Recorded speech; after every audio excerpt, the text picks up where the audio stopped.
ईश्वर और जीव में अंतर क्या है? अगर हमारे अंदर ईश्वर है तो ईश्वर है कौन? फिर बाहर कहाँ ईश्वर? जीव और ईश्वर में अंतर क्या है, यह प्रश्न किया था लक्ष्मण जी ने। तो भगवान राम ने कहा था, लक्ष्मण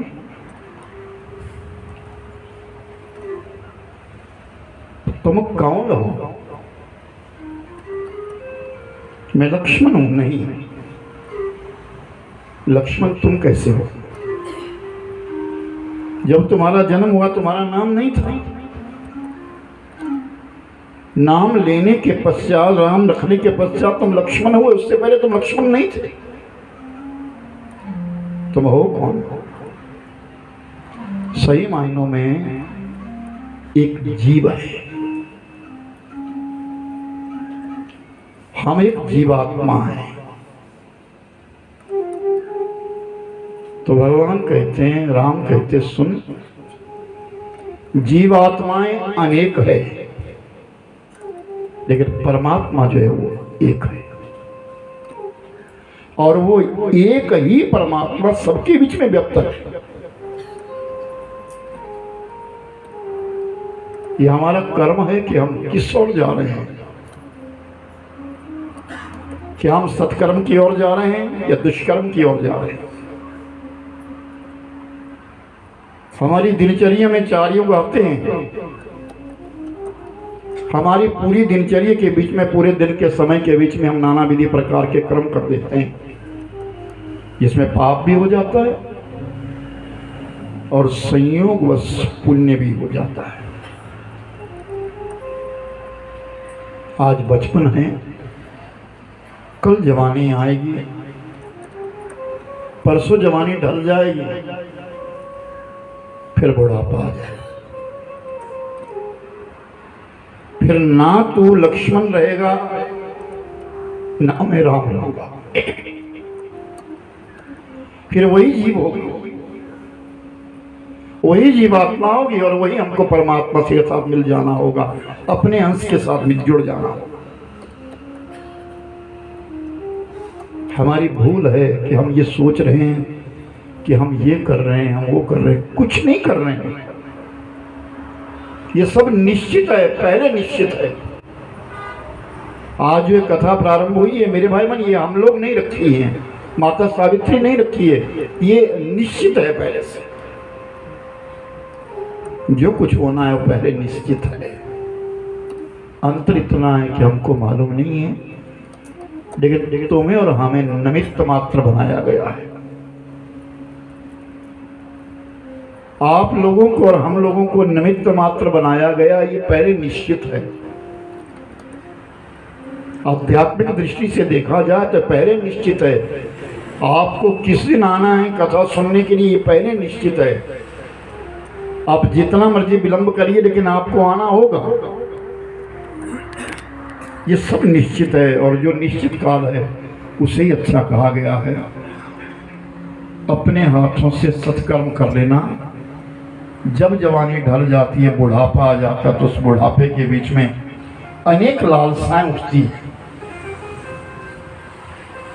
लेकिन बुद्धिजीवी लोग अपनी अभिलाषाओं को कम करके पुरुषार्थ का काम करते हैं, जिसका नाम आज कलकत्ता है, वेस्ट बंगाल। उस बंगाल के बीच में एक विद्यासागर नाम का बालक है और छोटा सा नन्हा सा बालक है। उसकी आयु 5 वर्ष की है। अपने आंगन में खेल रहा है। बुढ़ी अम्मा है, वो अंदर काम कर रही है। दरवाजे के ऊपर एक स्त्री आई और उस स्त्री ने कहा, बेटा इधर आओ। तो विद्यासागर बाहर निकल गए। कहो क्या बात? बेटा भूखी हूं, कुछ दे दे। मैं गरीब हूं, मेरे लिए कुछ दे दे। ध्यान से सुनना। उस विद्यासागर ने कहा ठहर। अंदर चले गए। अंदर अपनी अम्मा है। उस अम्मा से कहा, अम्मा दरवाजे के ऊपर कोई गरीब आई है, आप कुछ दीजिए। उसने कहा आटा ले जा, वहां से आटा उसको दे दो। नहीं, वो गरीब दिख रही है तो कुछ चावल भी ले जा, कुछ दाल भी ले जा, घर में पड़ा इसको ले जा, दे दे उसके लिए। नहीं मां, उसने मुझे बेटा कहा है।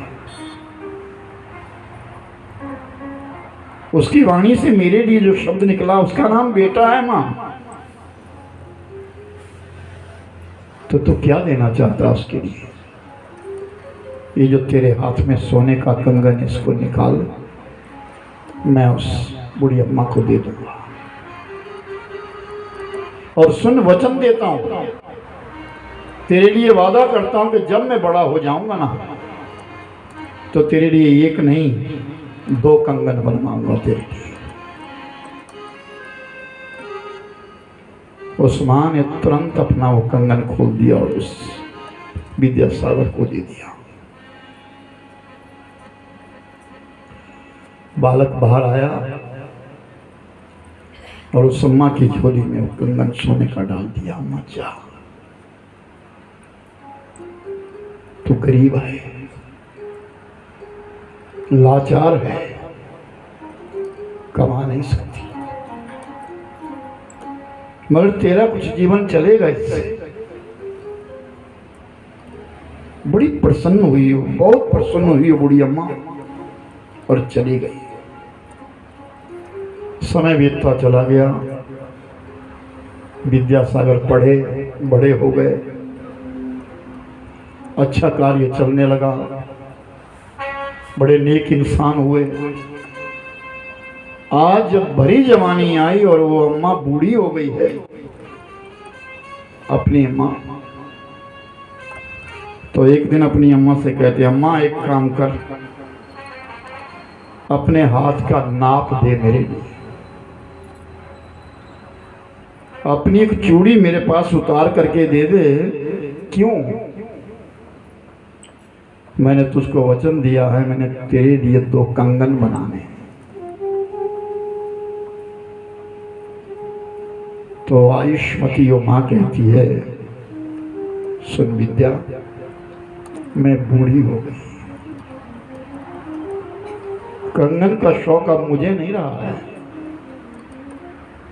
मैं बूढ़ी हो गई हूं।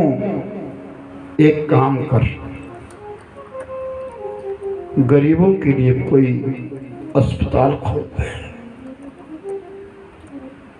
तेरे सामर्थ्य है तुझ में,